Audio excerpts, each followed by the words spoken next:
Ladies and gentlemen and children of all ages. Welcome to Angel and the Wiz. Yes, indeed. You can tell who's who.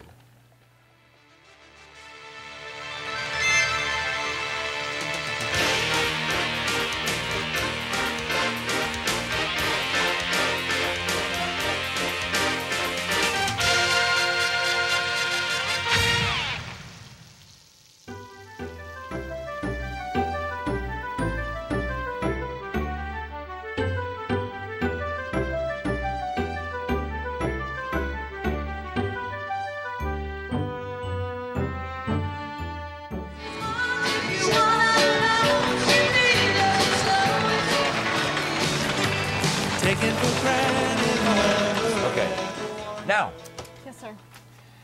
This is really cool. What? I did a little research on this one. Okay. Okay, and it's this. Close your eyes. I want you to think of the icon that is an image. Icon is an image, an image of something. Because we've just recently had Halloween. Okay. The Bride of Frankenstein.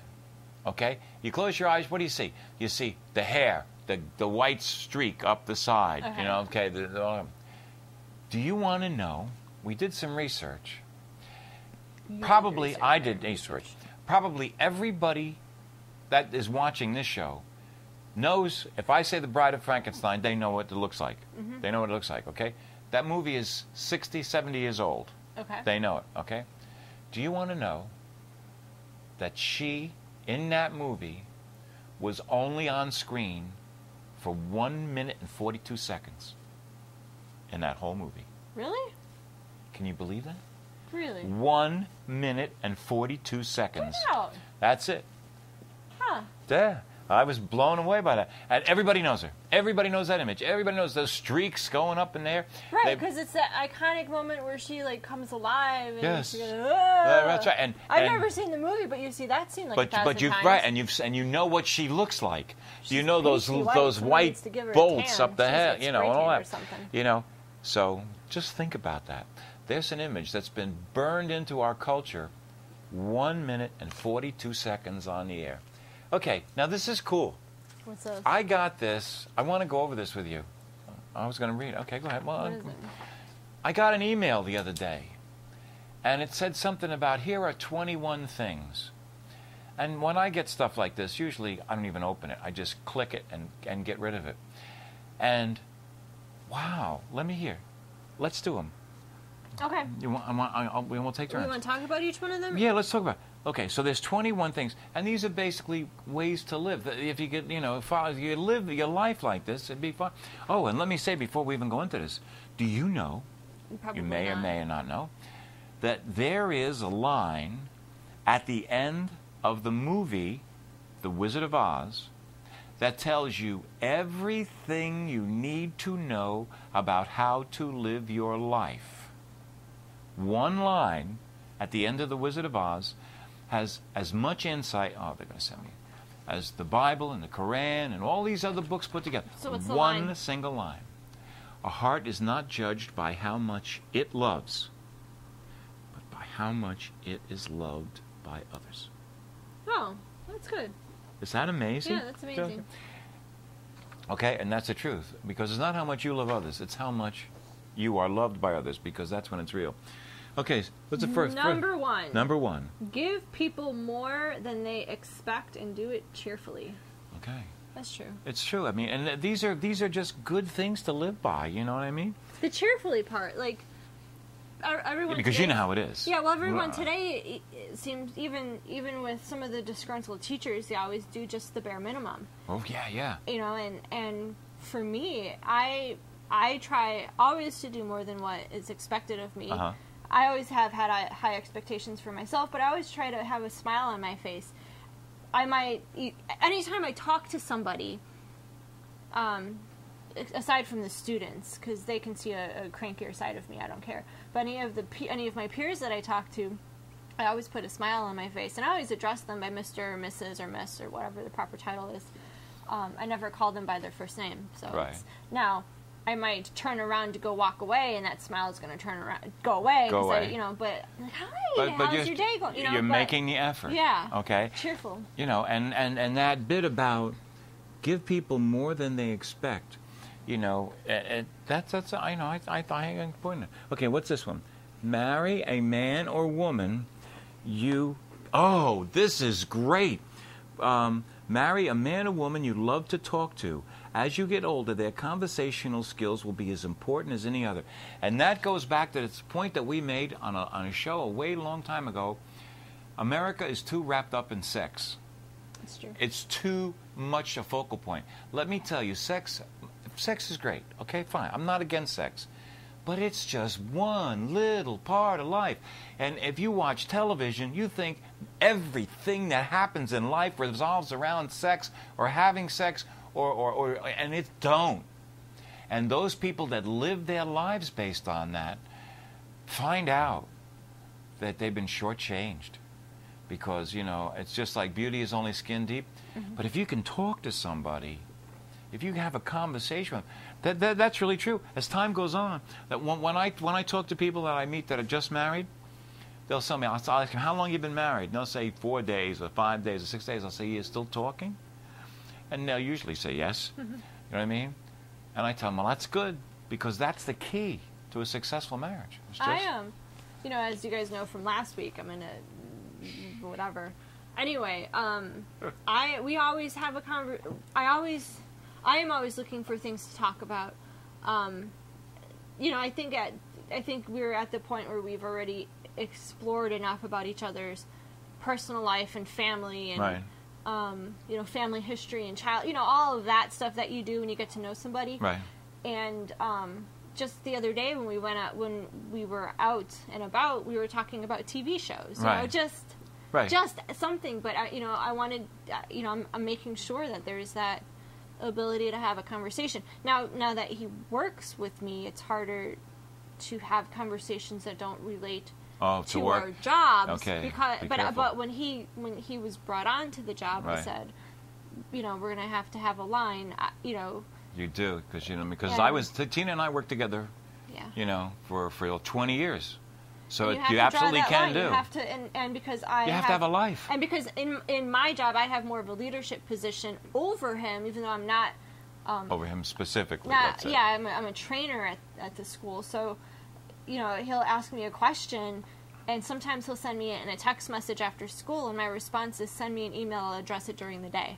Because good for you. That's not a conversation that you want to have with him at that time. But I always ask him as I'm leaving. I've taught, even if I don't see him during the school day, right. As I'm leaving, I'll stop by the room, right. And and then I take off that hat and I right. say, "How was your day, honey?" Right. Or I'll call him and say, "Tell me about your day," because I want to know what kind of day he's had.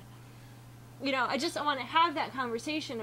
You saw last week's show. You understand this poor cat has no chance whatsoever. But to differentiate, him telling me about his day versus him. Yeah, talking about a technical problem. Yeah, and good. needing help. So, anyway, but okay. I do make sure that we have some sort of conversation. Very important. Sometimes we don't do it every day because we don't live together. But whatever. What's next? Number 3, don't believe all you hear, spend all you have, or sleep all you want.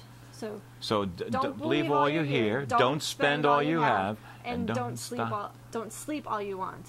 That's good. That's good. Okay, and I have to tell you, when I first got this, I didn't realize.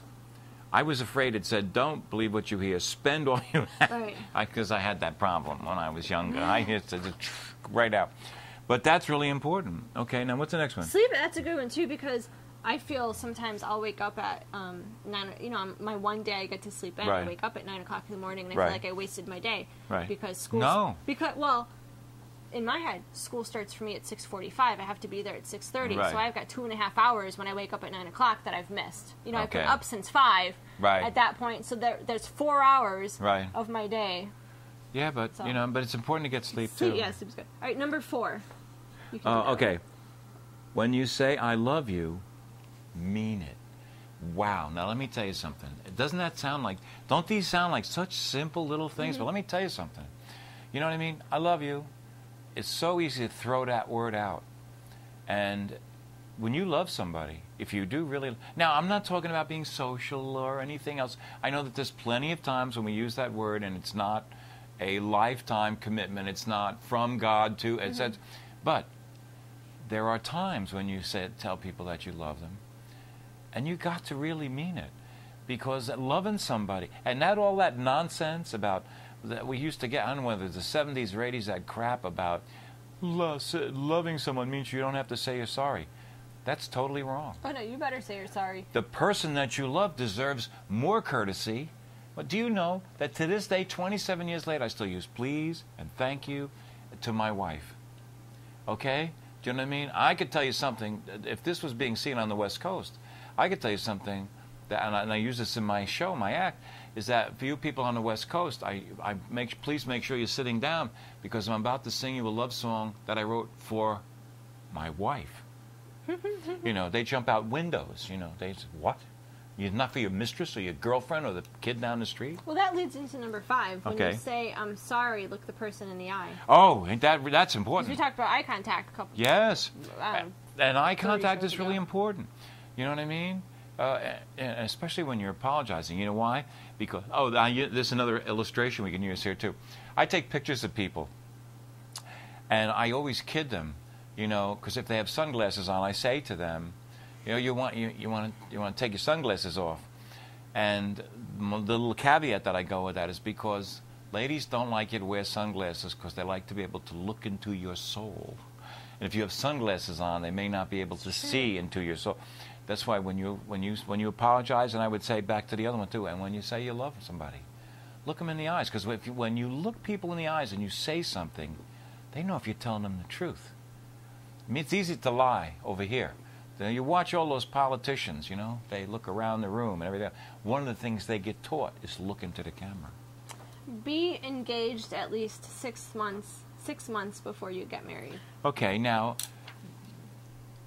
I can understand why they would say that, because what they're talking about is, let me requalify that. Take the time to know your partner. That's what they're talking about. They're using an engagement as a standard, because I did not know Tina 6 months before we got married. We've been married for 27 years. But I knew her. We knew each other. I knew. Now, I had been married 3 times before, so I learned a lot about what not to do. Right. You know, and to what to look for.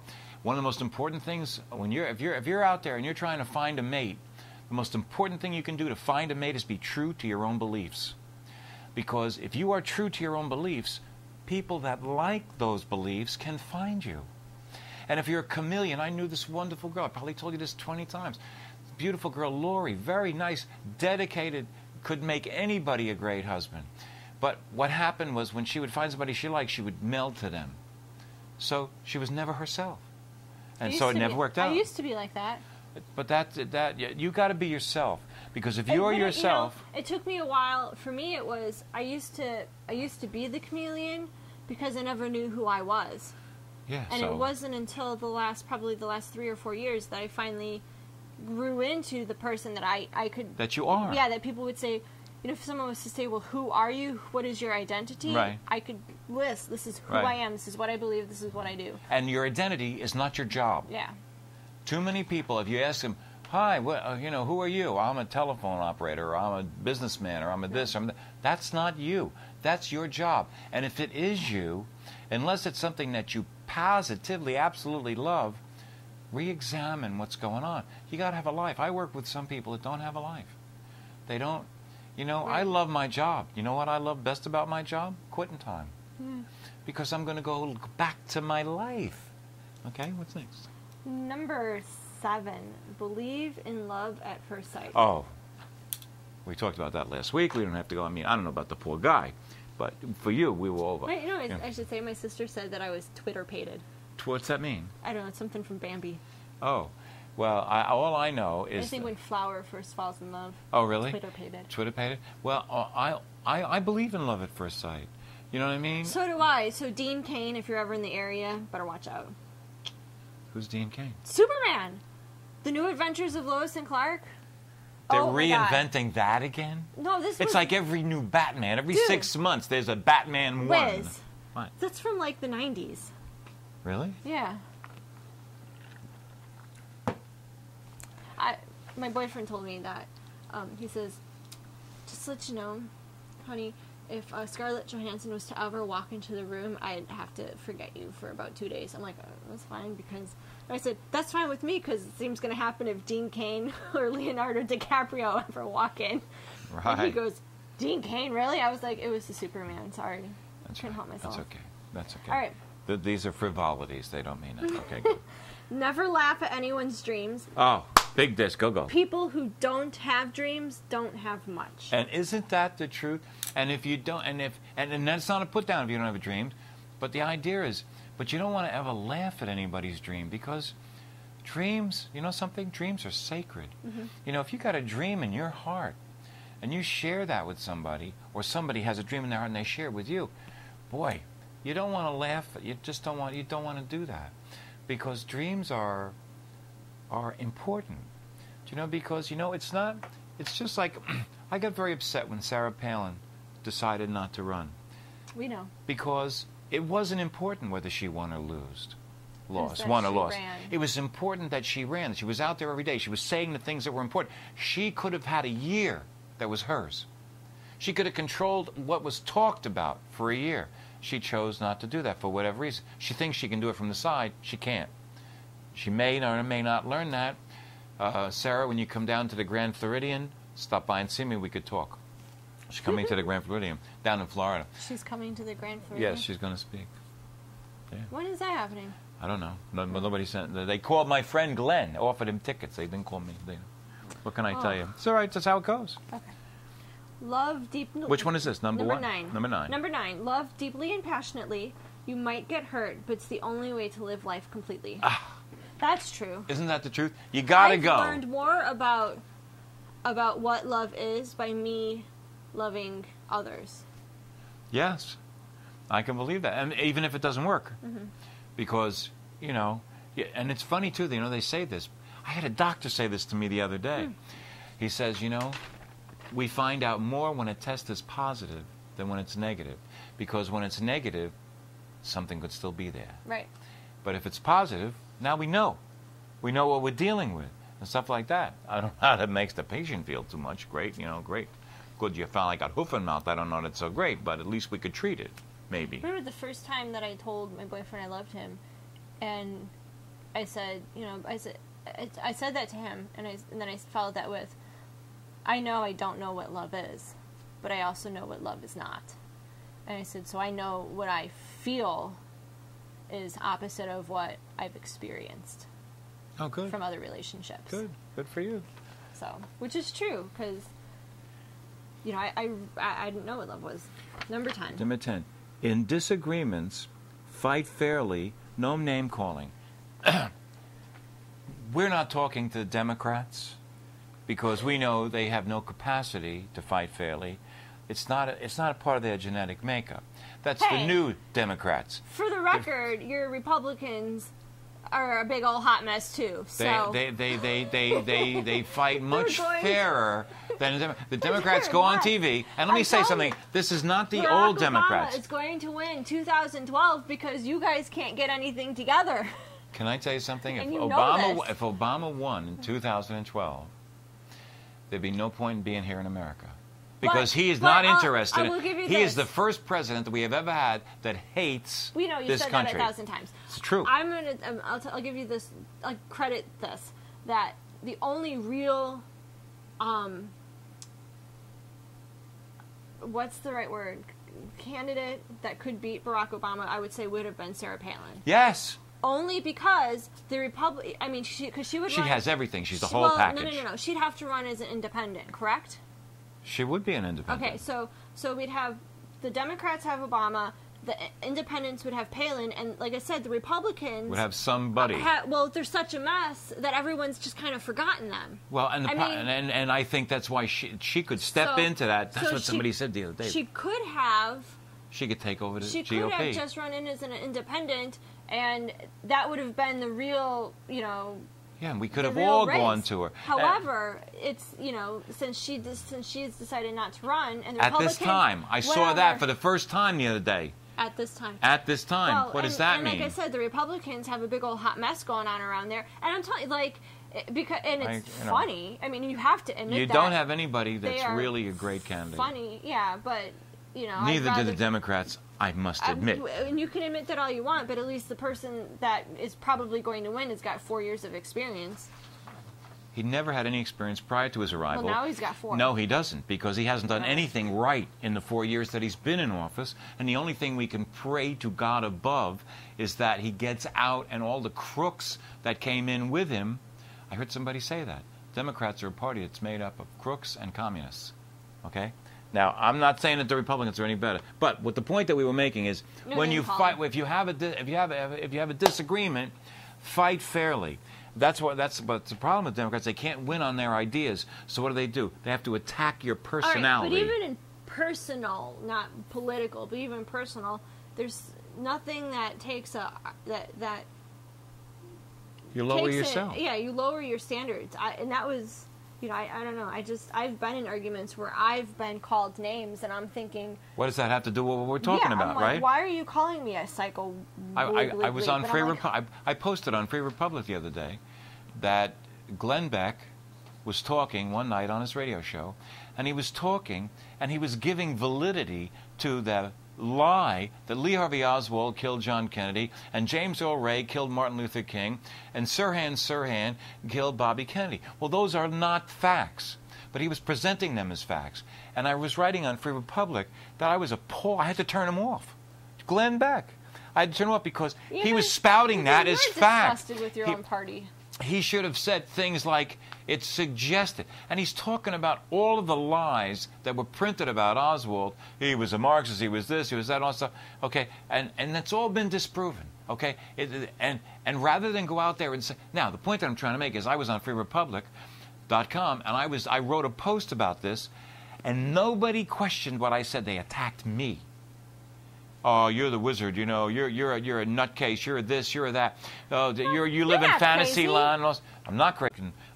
Me their names. I'll take care of them. You know what I mean? We'll get my posse after them. You know what I mean? And the thing is, I might be a Democrat, he might be a Republican, but you don't. But we watch out for each other. Crazy. You know, you're not crazy. And to think on a conservative, make me go teacher on you. That's right. To go on a conservative website like Free Republic, for me to get attacked. And it was never, the ideas were never attacked. It was just me, that I was calling out Glenn Beck. Because the point that I was making is, for him to say those things and act like they're true, he either has to be incredibly naive, which I don't believe, or a part of that shadow movement that's trying to keep that crap alive. And there's, you know, like, yeah, Lee Harvey Oswald shot John Kennedy. No, you can't shoot somebody from the back from behind. Okay, here we go. 5 minutes. There we go, 5 minutes. Number 11. Don't judge people by their relatives. Wow. I haven't. I guess you could, though. I don't know. Like, I look at the students, and I know I said this before. It's like I look at some of the students, and they have some really funky issues.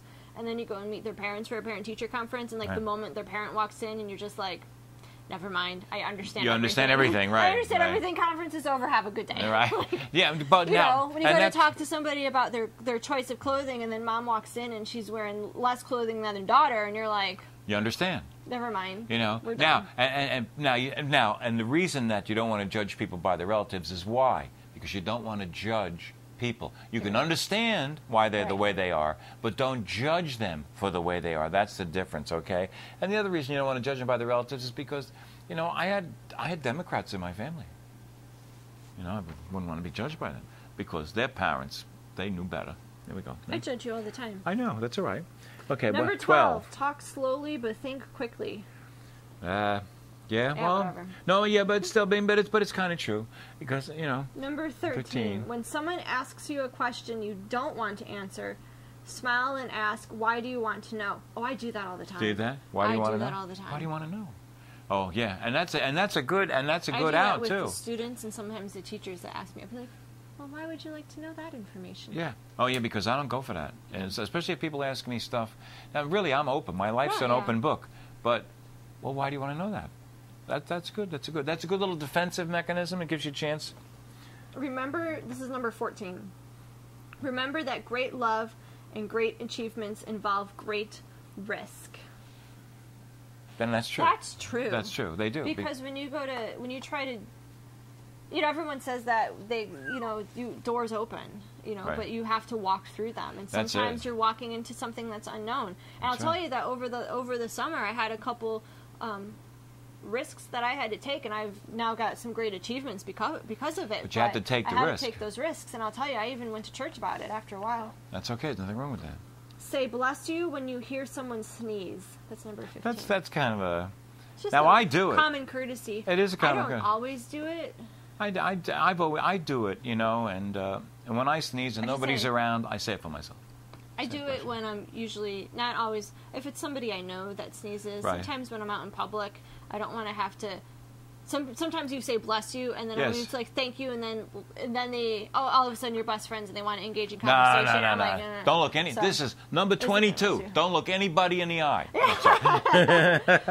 number 16. When you lose, don't lose the lesson. Oh, that's good. That's good. That's very good. Number 17. Remember the 3 R's: respect for self, respect for others, and responsibility for all your actions. That was the biggest lesson I had to learn. Bingo.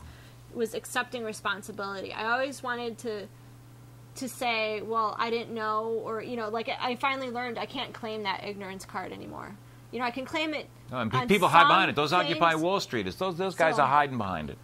18? Number 18. Do not let a little dispute injure a great friendship. Oh, very true. That's true. And it can happen over something so stupid and so mindless, and all of a sudden, now you're not talking to that person. For But, years. Number 19. When you realize you've made a mistake, take immediate steps to correct it. That's very true. I believe that, too. I do that all Absolutely. the time. 'Cause That's- I always make mistakes. I always- Everybody makes although mistakes. we often, sometimes at our school, we say that it's easier to ask for forgiveness than for permission. Next. Number 20. Smile when picking up the phone. The caller will hear it in your voice. I believe that because All the time, when I have to call parents, I Right. smile, even if it's a fake smile. Yeah. You can hear that You there's a can hear- difference. and Just, I I have a- think the way with your muscles in your face. Even when I was doing Jingle Bells, I laughed a little, and you get that, Now you better give us because we're almost out of time. 21.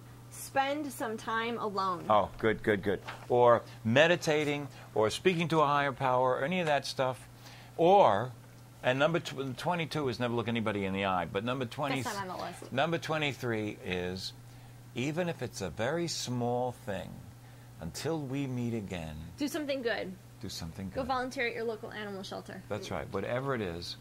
And I expect to be invited to the wedding. Whatever. Don't watch show 33. Bye.